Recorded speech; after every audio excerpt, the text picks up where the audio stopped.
Welcome, everybody. Thank you for tuning in today, the latest Service Department News webinar. And today we are going to be talking about driving performance through clear reporting.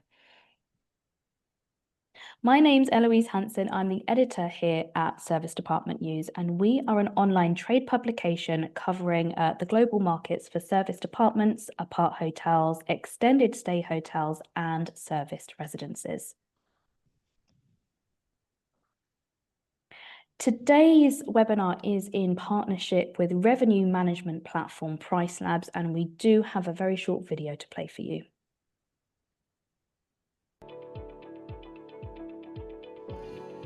Relying on fixed pricing barely captures your hotel's true earning potential. Manually pricing your rooms and constantly checking competitor rates can quickly drain your time and resources. Maximize your hotel revenue and increase its occupancy with dynamic pricing. Boost your staff's productivity and enable them to focus on strategic tasks. PriceLabs' easy-to-use dynamic pricing tool recommends rates based on your internal occupancy, competitors' pricing strategy, and overall market demand by leveraging data from Booking.com and other OTAs. Our hyper-local pulse algorithm automatically factors in local demand, events, lead time, day-of-the-week trends, and internal occupancy, doing the hard work for you. PriceLabs connects to leading hotel PMS, which lets you easily sync your prices across all your channels multiple times a day. Customize your pricing strategy within PriceLabs.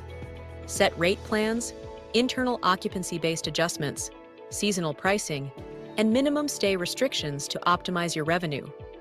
You can also set fixed custom rates for any date and room type. Our world-class support team that is available 24/7 is one of the many reasons why our users love us. Beat the competition with PriceLabs Revenue Management Solutions. Start your free 30-day trial today. And further details about PriceLabs has been popped into the chat if you would like to learn more. A quick overview of how today's webinar is going to run. We'll spend around 45 minutes in conversation today with our speakers, followed by some time at the end to take any questions from our audience members. So please, if you do have any urgent queries or pressing questions, please submit these using the Q&A function at the bottom of your screens, and I will get round to asking those where I can. A gentle reminder that this webinar is being recorded. Every registrant will receive a copy of that recording along with a summary of all the key takeaways that have been discussed today. And if you do have time, we'd really appreciate any feedback in a short 5-minute survey. We're always looking to improve our webinars, so anything valuable there would be really appreciated.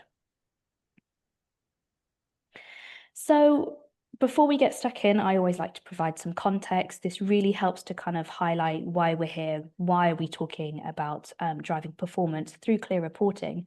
And here are some headlines taken from SAN that illustrate how guest behavior is evolving and why transforming data into actionable insights will be key moving forwards. So moving from left to right, we can see that in the United States, multifamily operators are reporting a growth in mid-term stays. About 80% of survey respondents have reported that they're seeing requests for leases of under 9 months, and that this demand is primarily being driven by remote workers, corporate relocations, seasonal residents, home renovators, and groups. Why am I flagging this? It's because this demographic aligns with the customer base of serviced apartment operators, and it's precisely these types of guests which are going to be shaping your pricing, your product, guest expectations, channel behavior, and so on. Elsewhere in the world, such as the Middle East, cities such as Cairo are emerging a popular destination for longer-term assignments as large-scale projects drive inbound mobility. And finally on this slide, Gen Z travelers, so these are those born on or after 1997, have shown a preference for booking non-hotel accommodation. So this includes serviced apartments and short-term rentals. But just 21% of that cohort, so 21% of Gen Z travelers, said that they are using company-approved booking tools. And almost 1/3 of millennials, so that's about 30%, want full flexibility when choosing where to stay. However, the majority of millennials, that's about 58%, do prefer to have a few vetted options before they make their decision. And on the next slide, this is a screen grab from Deloitte's 2025 corporate travel study. This was published a couple of months ago.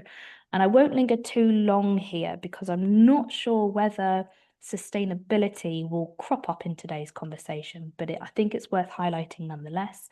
And this graph shows that companies appear to be shifting away from tracking data and moving towards flagging greener options in booking engines or mandating travelers to consider sustainability credentials where possible. And I think this is important because it shows that the way that we present data can directly influence traveler and booking behavior. So I hope that's got you all thinking ahead of today's conversation. So let's meet our speakers. And as per usual, I'll move from left to right and ask each to introduce themselves very briefly. So Siana, over to you. Welcome. Thank you so much. Lovely to be here. So my name is Siana. I am a solutions consultant at PriceLabs. That means that I do everything from demoing, onboarding, account management, and I get to speak and meet to our users every day.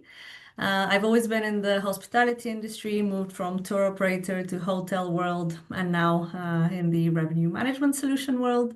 I look after the UK market particularly. And yeah, that's pretty much it about me. Thank you, Siana. Thank you. Federica, over to you.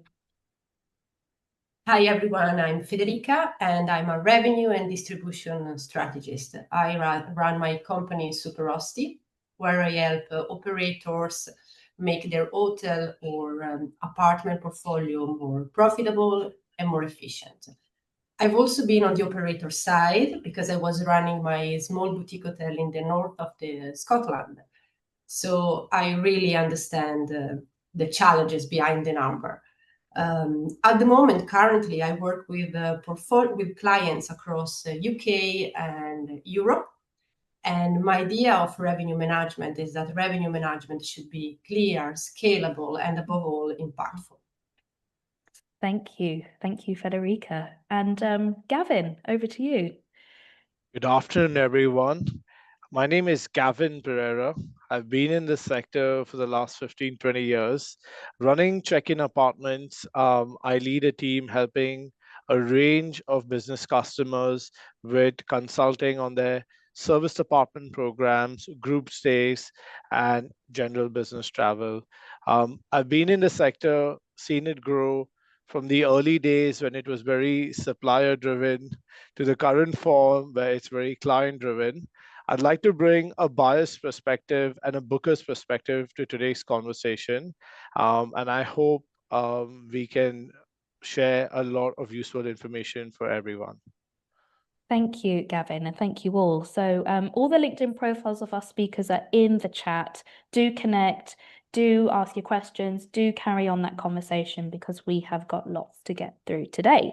So let's kick off. Siana, I would like to come to yourself first, if I may. What are the biggest shifts that you are seeing in terms of how service department operators are using their data?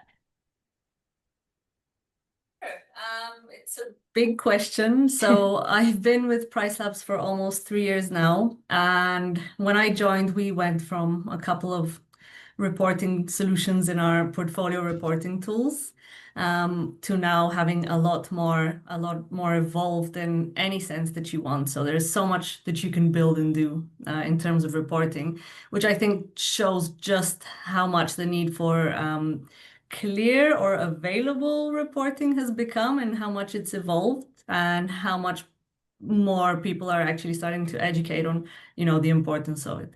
So I think that the kind of the biggest shift has been how often teams are now looking at data.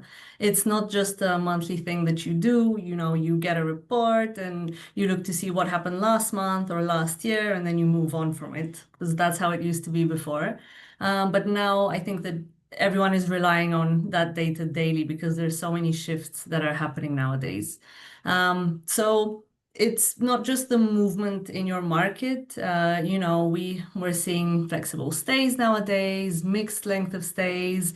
You have hybrid corporate travel, and things are changing really fast. And I think that everyone wants to know what's happening right now, not what was happening before. So that's quite important. Basically what this means is we need better data. It's not just looking within your property management system, because you need to also be pulling all the market signals, pricing trends that are happening in real time. What's your occupancy like in your hyperlocal neighborhood? How is the future looking? So what are the demand curves? How is the market pacing? It helps you figure out if something is really a problem or is there just a shift in patterns. So, tools like, for example, our portfolio analytics, or something that we call hotel rate shopper, which allows you, and neighborhood data, which allows you to kind of see what your direct competition is doing, help you to understand and put things into context, because you want to be able to see that data very clearly and not maybe necessarily spend a lot of time to dig through spreadsheets. You want to understand, what are the ADR shifts? What is the pickup like? What's the future occupancy for your particular comp set? And what you end up with is being confident. And that's what it's all about, because I don't think we can keep guessing, and there's so much uncertainty if you don't have all of that information in one place. So, have the tool, the information all in one place to be able to say, hey, here's what my market's doing, here's exactly what's happening, and here's the context behind the numbers we're seeing or behind the performance that we have. So that allows you to kind of act very quickly, because you're not waiting for someone to fill out that spreadsheet and compile a report from a million different sources. I think you've touched on a very big topic there, Siana, around sort of confidence and trust. I can't believe how much I'm hearing the word trust in panel conversations, in conversations that I'm having with service department operators, hoteliers. It's becoming so important, particularly in times of uncertainty, and complex challenges. I would certainly agree.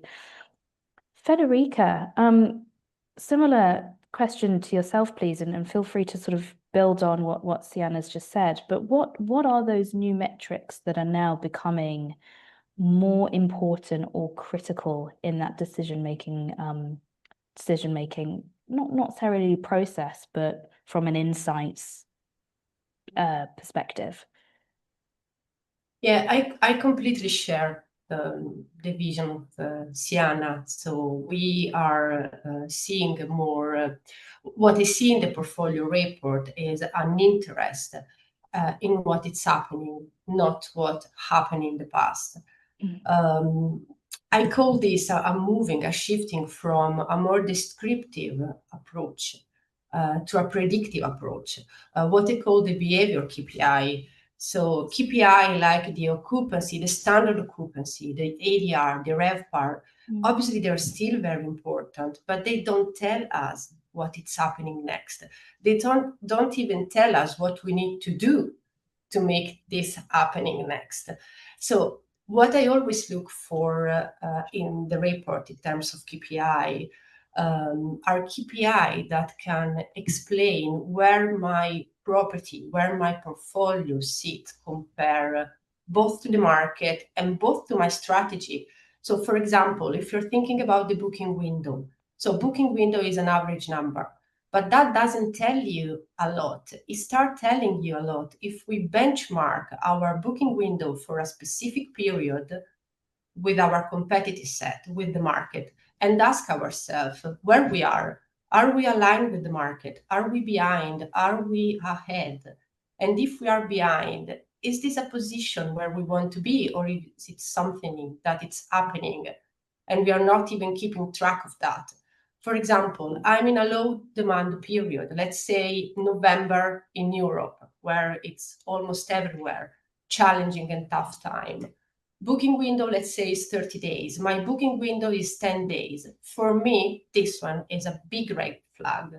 Why? Because I'm selling at last minute, probably at a very low price, while the rest of the market has already been selling out since 30 days. So this is not a position where I want to be. Likewise, it's true the opposite as well. We are, again, let's say July, which for UK market is possibly the most, the busiest month. If booking window there is 30 days and my booking windows is 10 days, well, that's possibly something that I was looking for, because we are in a high compression market where demand is higher than 80%. So I know that I can keep my inventory available till the very last, because rates are going to support, the demand is going to support my rates.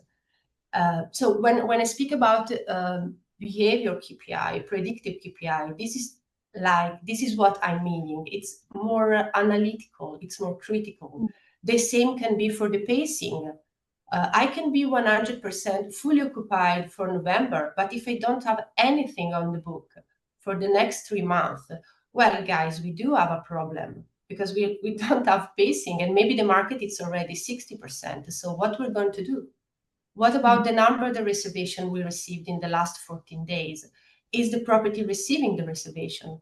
Yes, okay, maybe we just have a very extended stay that make us not visible on the OTA, so I'm happy. But if I'm not receiving reservation, I'm not aligned with the market, well, then we do have a problem, and that's another red flag that we need to investigate.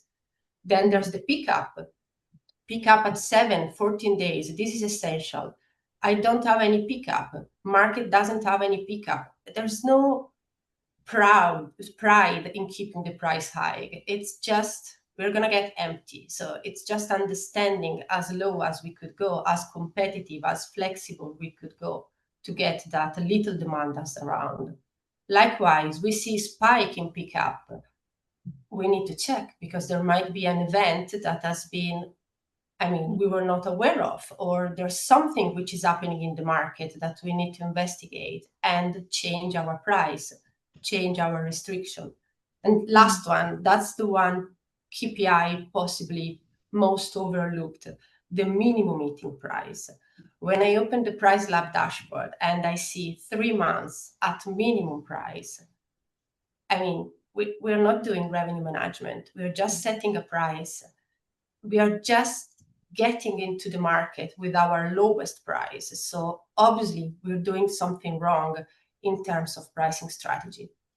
I can understand that maybe we can't go lower for pricing, but we can get longer for minimum stay, for example. So we can be creative. But the whole point is that, in my opinion, the KPI that are nowadays needed are the KPI that make a report actionable, predictive, creative, critical, because the serviced apartments, the short-term rentals, it's an industry itself.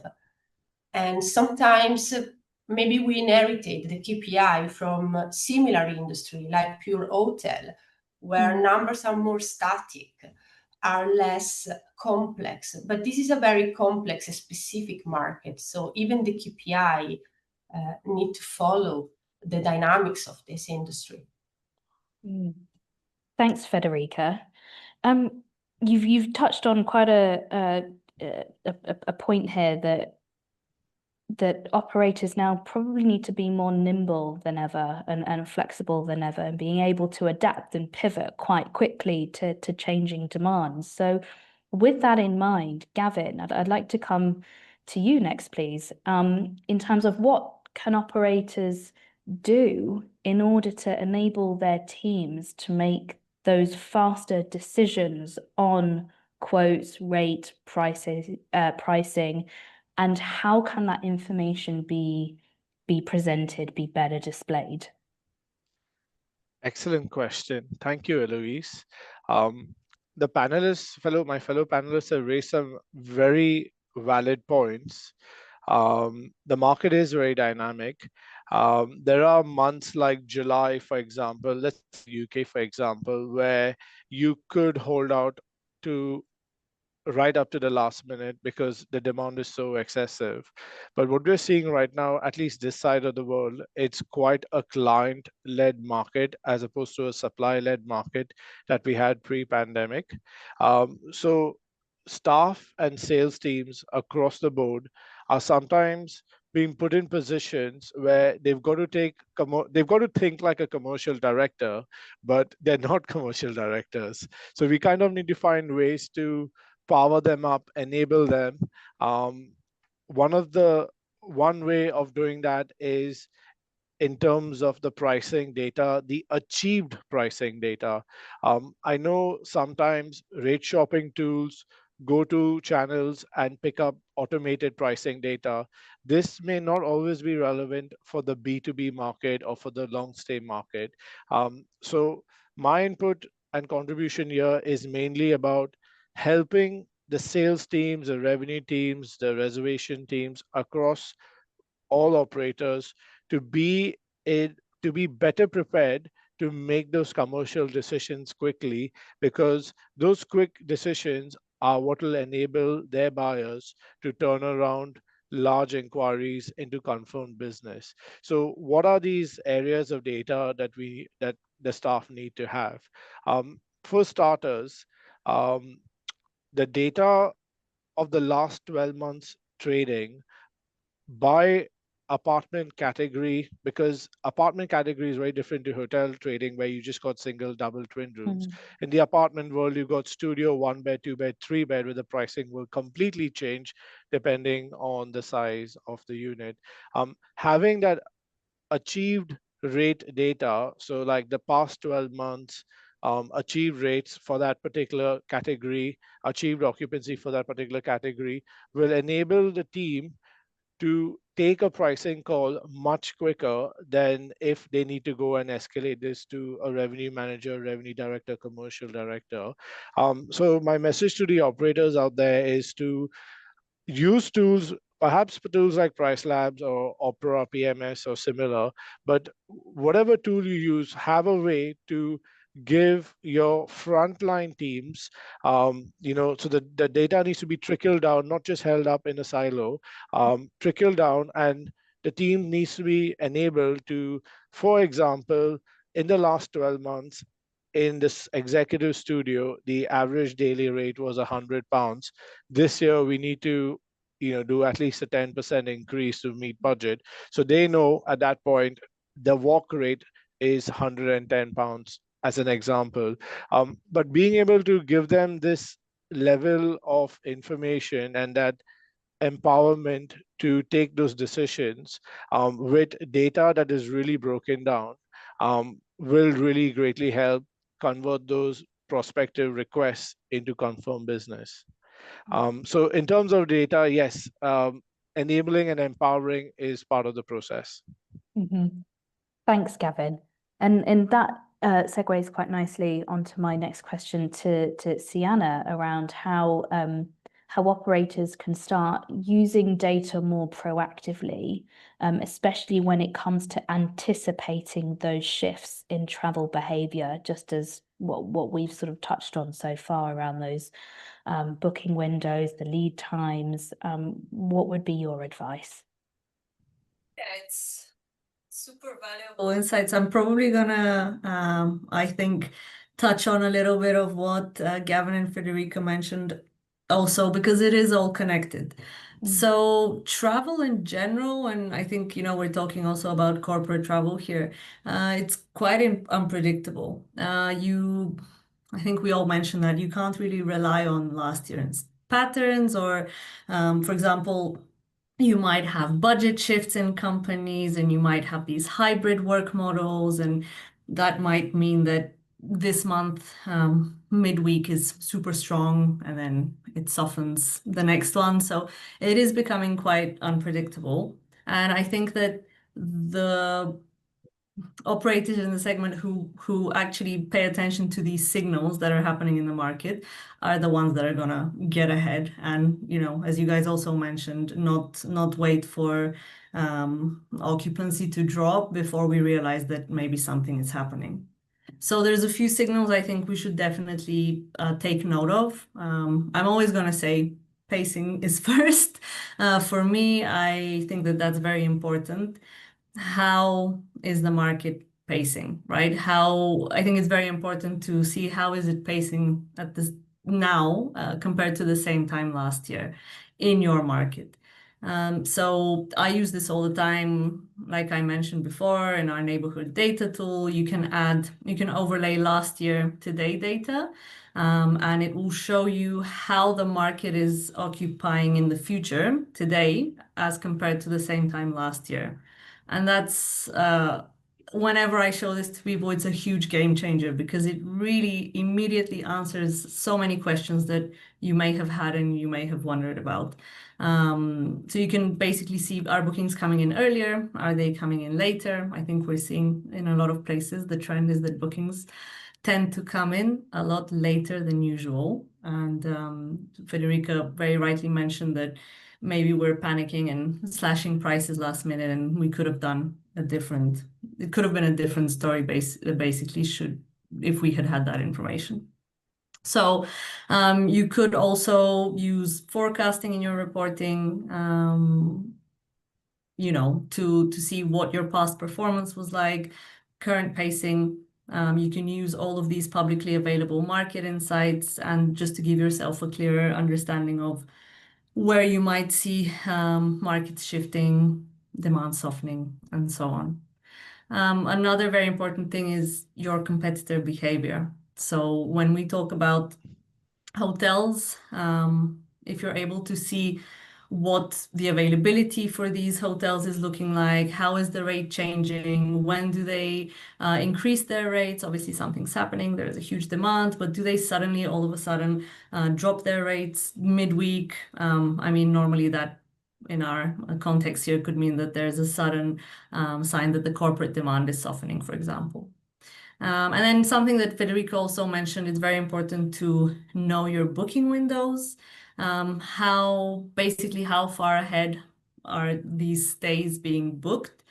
So, if we're seeing that there's shrinking demand, maybe that means that the booking windows are getting shorter. I mean, there's so much that we can see in terms of when are people booking and for what duration of stay. So basically where I'm trying to get at is that we need to be proactive using all of these tools that we have available. And I think nowadays systems have become so good at allowing us to read the information easily and putting it all in one place in order to spot changes before they actually have a negative impact on what's happening with your performance. So yeah, these market signals, they are visible. They could be in one place and not spread over 5 different systems that you need to access and compile. And Gavin, are these similar indicators that perhaps you track, or are there others that give you a really clear view as to where demand is going to be heading next?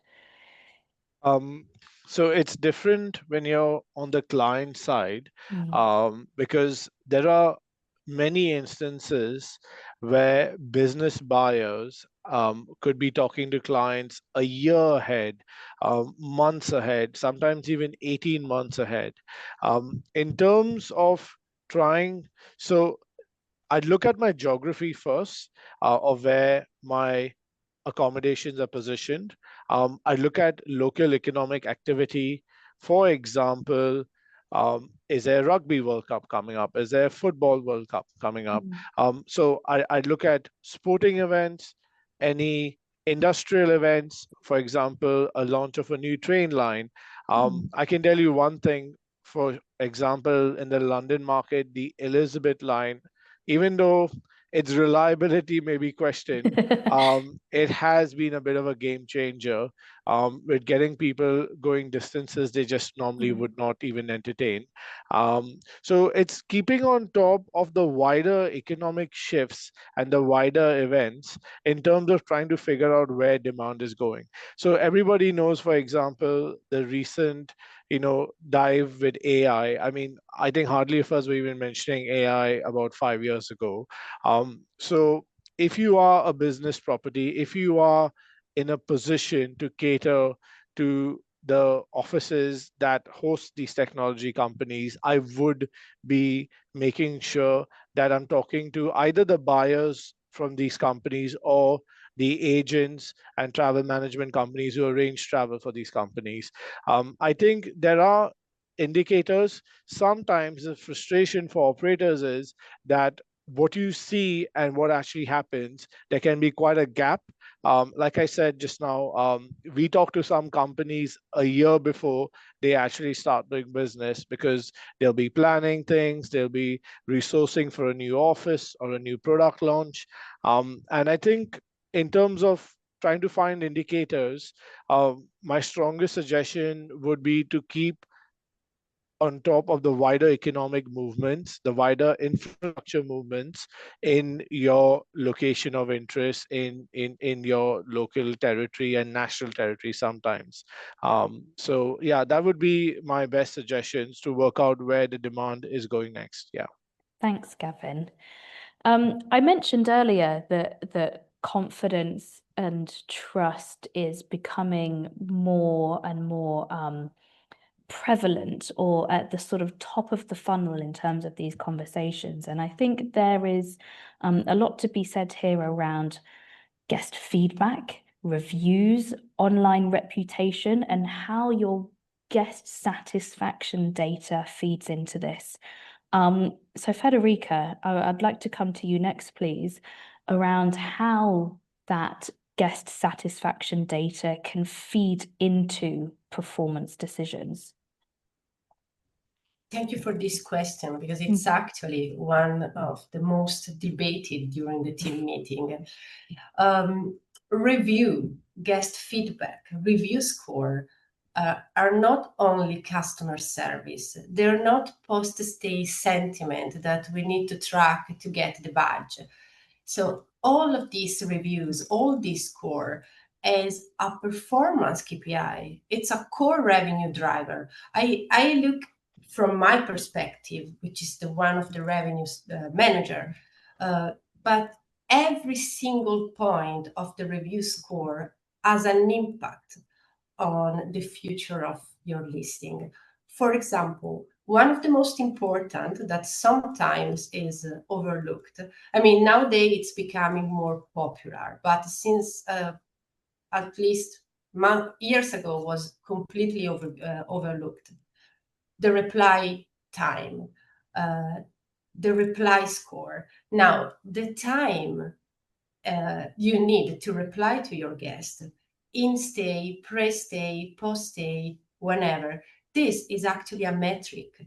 It's an important, a super important metric that all the OTI, some OTA more than the others, but more or less everybody value in the ranking. So if it takes 5 hours or 24 hours to reply, so this is not going to work on the long term. I'm not saying the listing is going to crash, but that's a little bit of lower score in your internal algo. This is specifically important because sometimes you get not very nice question from the guest, from potential guests, or question that you want to ignore. No, so you need to reply whatever, but you need to do something, because that it's going to be translated in internal ranking. And why this internal ranking is so important? Because OTA, they all want one thing: reliable partners. So the more you are reliable, the more visibility you're going to get. In these terms, a very short reply score, this means from the OTA eyes that you are a reliable partner. So you're gonna go up and the visibility in the ranking. And what this means, it means that it's more likely you're going to get a better conversion rate. Hence, it's going to be unlikely that you're going to need further discount to get conversion, to get reservation. And this is true for the reply score, but it's true for all the elements of a review. Let's say cleanliness, let's say easy of check-in, let's say communication. I mean, all these little points, they are part of an internal ranking, and it's enough. A 0.1 improvement in the listing score to get better rates, better conversion, less discount, better visibility.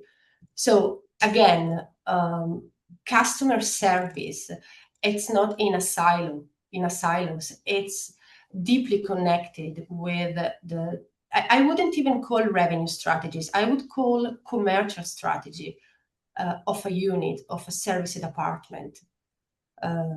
So yes, to shortly reply to your question, yes, indeed, absolutely, I would say. Yeah, I'm seeing huge shifts when it comes to distribution, particularly with the influence of AI, generative engine optimization, and the way that these tools now are effectively scraping your online behavior and patterns and comments and reply time frames and effectively gathering that data to either increase your visibility or enhance the listing. It's fascinating to watch, but certainly something to be hyper aware of when we're in those early ages of these kinds of tech coming to the fore.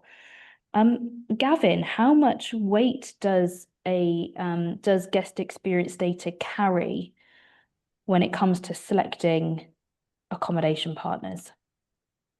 Great question, Eloise. I think any responsible business travel buyer would spend time using quantitative and qualitative methods to assess prospective properties before deciding, on an accommodation program. So when it comes to qualitative data, yes, people do look at some verified review sources, like some OTA channels, but also some publicly available information. I think what's very important to know for everyone listening in is that business buyers have a heart. They're not going to take every comment at face value. They do understand that a lot of reviews are written out of context. But I think, as Federica said, it's about the response.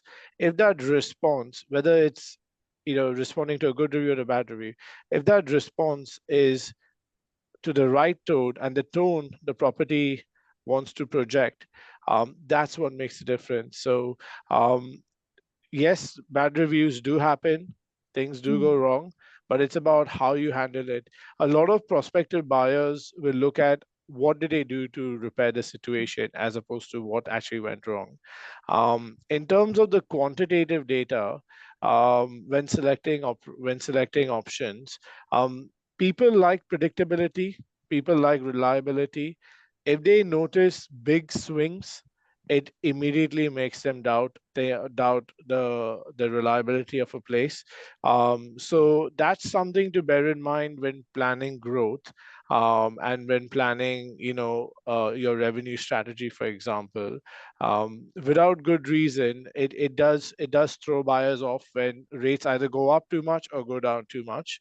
It's got to be a little managed, but definitely customer feedback is something that cannot be taken for granted like before. It's something that does need attention to detail and manage a full management tool as opposed to being an afterthought.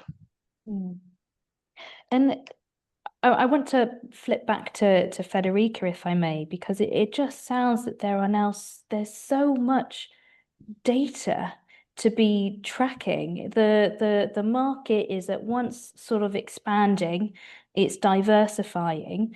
We're now factoring into all these different, guest feedback channels, distribution channels. You then add in pricing, rates, historical, predictive. How can operators now take all of that insight, all of those reports, and condense it into actionable steps that can truly help drive that performance? That's yes, Eloise, that's the challenge nowadays. The thing is, we've got a lot of data. The lack of data is not a problem of nowadays. It's actually the other way around. So what we really need to do today is identify the priorities, understand what require actions and what actually is going as we want, and then we can just monitor, but leave it be. So my question for the operator, the first question is, what do you do to identify your priority? How do you spot a problematic unit before it becomes a revenue problem, before it becomes a revenue loss? Because that's the issue. So if we're talking about predictive report should be actionable to avoid that a challenge become a problems or a proper issue. So for me, the two KPI I always look at to identify listings that require attention. At the first sight, I'm talking about large portfolio where you can check every single day all these KPI. These two main KPI for me are the market penetration index and any significant change in the total revenue compared to the same time last year. Why I'm saying this? Talking about the total revenue, because as Gavin was mentioning, the market doesn't like a revolution. We're progressing, we are changing, but we never double or half what we were making. If this happens, there must be a reason. We can't go from 100 to 1,000 rates in the same times with the same demand unless there are reasons to do that. And I mean, when I say reason, I mean reasonable reasons, not just catching the air. The market penetration index, this is the pure benchmarking. This is exactly what was telling Siana before. If I am below the market, and the market penetration index, makes us benchmark our occupancy, our performance on what the market is doing. If I use this KPI for this month, next month, 12 months ahead, I can immediately positioning myself with the market. Where am I standing? If I'm standing in a position where I don't want to stand because maybe I am behind, I'm ahead, then we can start to evaluate. So these are the KPI that open the main red flags for me. What happens next? You need to have a process. So for me, the first step is pricing. Is my pricing where it needs to be? Is in line with my price range?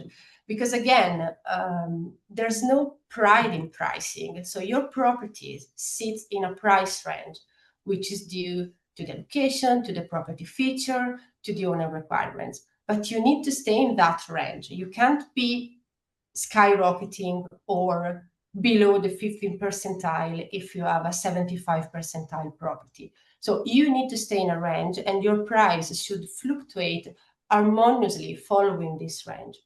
So I check the price is fine, I move on, I go on restriction.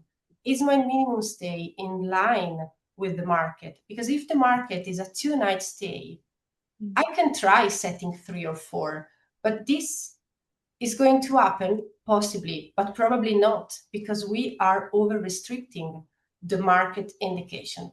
We do have the market that tell us some data. We can choose to follow and try to get our share, or we can ignore. But if we ignore, we need to be aware that we are ignoring what the market is telling us. So after checking the restriction, it's time for the distribution. Is my property distributed correctly? Which channels are not converting? Do I have markup which are not reasonable enough? Am I marking up at channels compared to the other? Or is everything working in terms of IT connection? Because sometimes you can spend hours in pricing and then there's an IT glitch in the connection on distribution. And then you're like, ooh, if only I check before crashing my price to the minimum. Or do I need promo? Do I need a channel discount? Because this is another important topic. I'm not against doing a discount or promo on channel level, namely on Booking, on Airbnb, on whatever. But this needs to happen with a reason. I don't want to add an in-bulk discount for 150 units last minute, because maybe I don't need that. But if I need it, I want to keep track, monitor, record, see what it brings. Then the last step, once I sorted the distribution, is the content. Is my listing optimized at channel level? Is the title... Now, there are OTA where you can't really do a lot in terms of description because it's all AI generated, but others where you can actually sell yourself, you can describe yourself. So maybe I have a property in a ski area and we are approaching ski season booking window. I check the listing and there's a nice green field of a summery scenery. This is not selling because we need to sell to people who actually want to do a winter holiday, a ski holiday. So I need to be sure that my content is in line. So this is the process, because I believe that with the tons of data that every operator is receiving, the most important thing is having a process. First, I identify where I need to put my attention, because my attention can't be everywhere. Once I identify the area of intervention, I need to follow a scale. I need to follow precise steps. We can't have an emotional approach because that's chaos. And the market is more complex, but even the industry is more complex. The software are more complex. So you really need order and procedure in the way you are action your reports. Thanks, Federica. You've got some great tips in there. And blended into that is something that Siana mentioned, I think at the top end of our conversation, that you can start by looking at your PMS data, you can look at your RMS, you can look at your distribution channels or your channel managers. There are so many different systems that's pulling all this data. So Siana, Gavin's like, Siana, how can operators help to start bridging this gap between all these different systems, the PMS, the OTA, revenue tools, without losing that clarity so that we can act on what Federica's just said? Some really good points raised there. Just because I want to say, even though I talk about revenue and numbers and pricing and minimum stay restrictions, I believe that what you guys mentioned is literally everything that goes into revenue management. It's not just about the pricing, right? There's so much more that goes into it. But I'm going to touch on the dry topic. So we have companies, right? Teams that work in service departments and all of that. I don't think that the struggle is that you use so many systems, because the reason why we use these systems is because each and every one of them is so great and specialized in what they do. So yes, we do have many tools, and as Federica, you mentioned, they're all really good at what they're doing. I think the difficulty is that they don't necessarily always talk to each other. So, as you mentioned, Eloise, you have your property management system, you have your online travel agents, each of them has their own numbers, and then always someone in the team has a super important spreadsheet that they've been using for 15 years, and that has to be used as well. So, in order to, I think, stay sane, if you wish, you just need to kind of pick one place and place everything in that one place and have a single view where you can combine your performance from the property management system with, combining it also, I think, with market context and every single thing that we talked until now. How is the market performing compared to last year? Like, what's the pacing? What's happening around you? Also, as we mentioned as well earlier on in the conversation, what's happening, what's developing around you? Is it a new train line? Is it some sort of a massive sports event? Like what's happening around you? So have that context, and have everything together, competitor pricing, how's the neighborhood moving? How are the demand curves moving? All of that in line as well, alongside, sorry, not in line, alongside your own performance. So we have something really cool because not everyone, I think, feels comfortable in reading data presented in different ways, be it a spreadsheet style or graphs or all of that.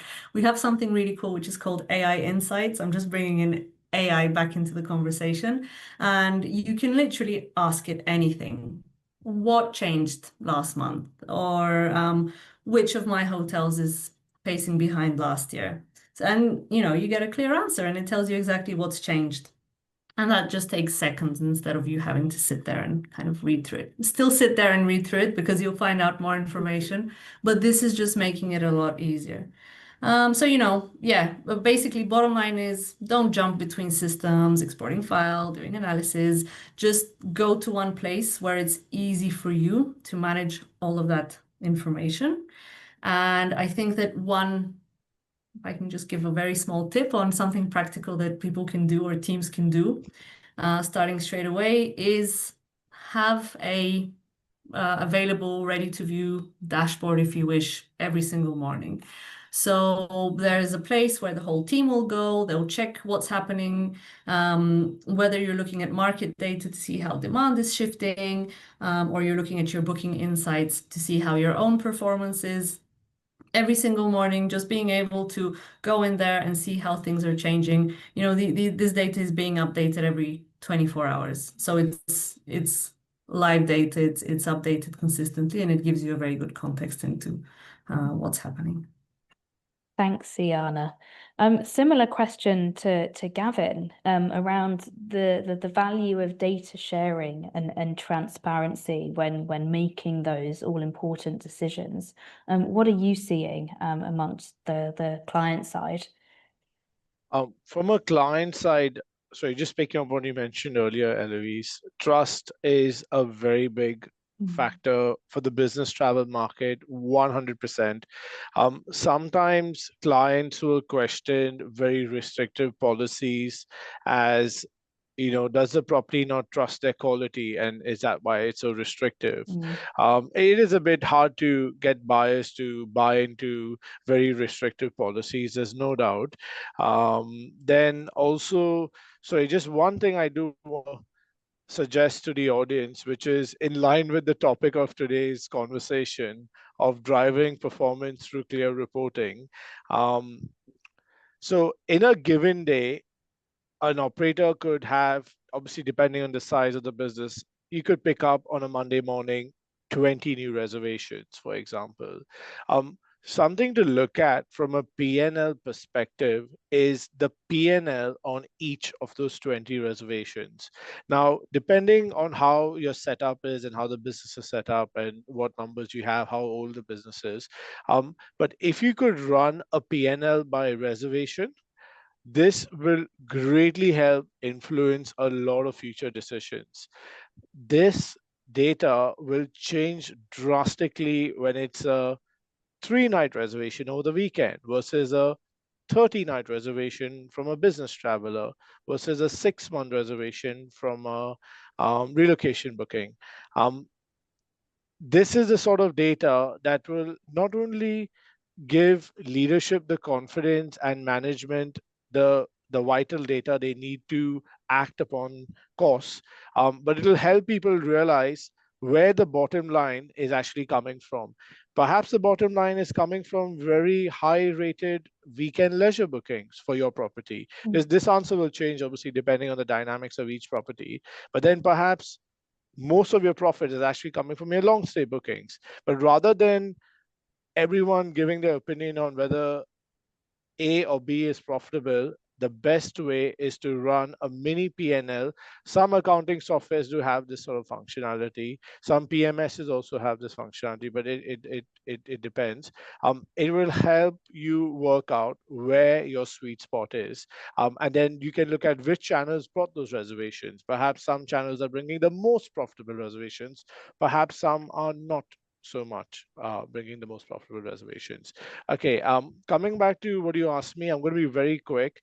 In terms of the way the business buyer market interprets the data, like I said before, people are looking for consistency. There has been a gap.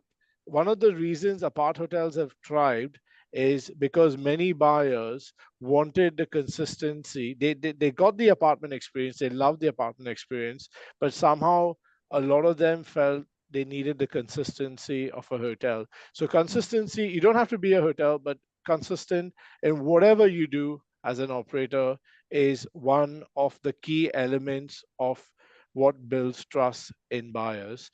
I'm just mindful of the time, so I'm going to hand it back to you, Eloise. Oh, okay, that's kind. Thank you.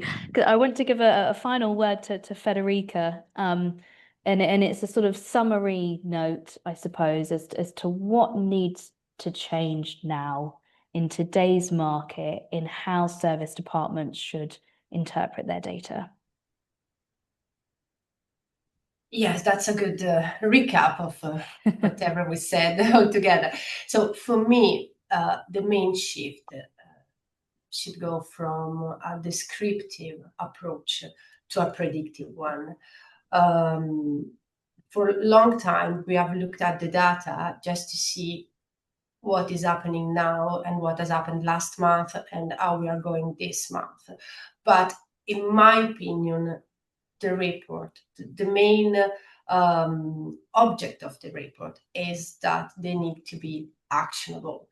We need to think of reporting. We need to think about reporting as an insight for actions, for what we need to do next. And this is this challenge, because to be actionable, our report should be immediate. We can't spend 1 week in preparing a report, because that report, it's old. It's not useful anymore, because that was the action you should have done one week ago, not now. So should be immediate, clear, up to date, intuitive. Then should be targeted. So we can't have generic report. The service department is an industry with several stakeholders. We do have operational team. We do have the operator, the manager. We do have investor. We do have small owners, which are completely not familiar with the hospitality industry. So if I need to talk to my housekeeping team, there's no point in discussing a report where I am talking about ADR or RevPAR, because they simply don't care. It's not an information necessary. If I need a report for the operational team, the housekeeping team, I would focus on changeover forecast, length of stay, booking. Is my reservation piece sustainable by my team? I'm having all last minute reservation. Is the housekeeping team running away, or is going to make the job because this is sustainable for the business? Likewise, if I'm talking with the owners, maybe small owners, private investors, I'm not talking about RevPAR, because this is not a data they want. They want the net payout. They want the turnover. They want the running cost. They want the review score. So every report should be predictable, not descriptive. So should lead to an action, should be immediate, and above all should be targeted, not more generic. Brilliant. And Almost bang on time. Thank you. Thank you, Federica. Thank you to Gavin. Thank you to Siana for your time and contributions today. We have unfortunately run out of time, but we are going to leave this webinar open right at the end to allow our audience members to follow up on any of the links that we have popped into the chat today, including those all-important LinkedIn profiles of our speakers. So do spend the time, do connect, do carry on that conversation. I just have some closing slides that I would like to run through before I say a final goodbye. And that is to flag the final webinar of 2025, taking place on the 11th of December, during which I'm going to be sharing my predicted trends for 2026. Little teaser, we may have touched on one of them today. Would love to see you there. The link to register has been popped into the chat, and I would love to see you on the 11th of December. And if you're interested in working with us across our digital events like these webinars or in-person events, do get in touch with my colleague Katie. Her details are up on screen and also in the chat. And a final huge thank you to PriceLabs for their continued support and belief in us. We value working with the team. Really enjoyed today's conversation. I certainly learned a lot. I hope you guys did too. But once again, thanks for your time. Hope you've enjoyed today's conversation. I will see you on the 11th of December. So take care, folks, and bye for now. Thank you. Thank you. Bye. At IHM, we believe in the power of connection. We exist to inspire, to inform, and to unite decision makers who are shaping the future of hospitality and real estate. Our why is simple. We believe this industry thrives when people and ideas come together. And we're here to make that happen. So how do we do it? We publish 4 leading multimedia brands, each a trusted voice in its sector. We blend intelligent content, curated events, and a strong community into everything we do, making it easy, accessible, and genuinely useful. From online engagement to face-to-face connection, we are known for being insightful, collaborative, and refreshingly human. We host world-class events, panel discussions, podcasts, award ceremonies, and webinars designed to spark ideas, drive conversation, and create impact. With over 62,000 monthly web visitors, 55,000 email subscribers, and 69,000 social media connections. Our reach is deep and our community is active. We're partnered with the biggest names in hospitality, and we'd love to connect with you. So whether you're looking to grow your visibility, meet the right people, or understand where the market's heading, read, watch, listen, and meet. Do it all with IHM.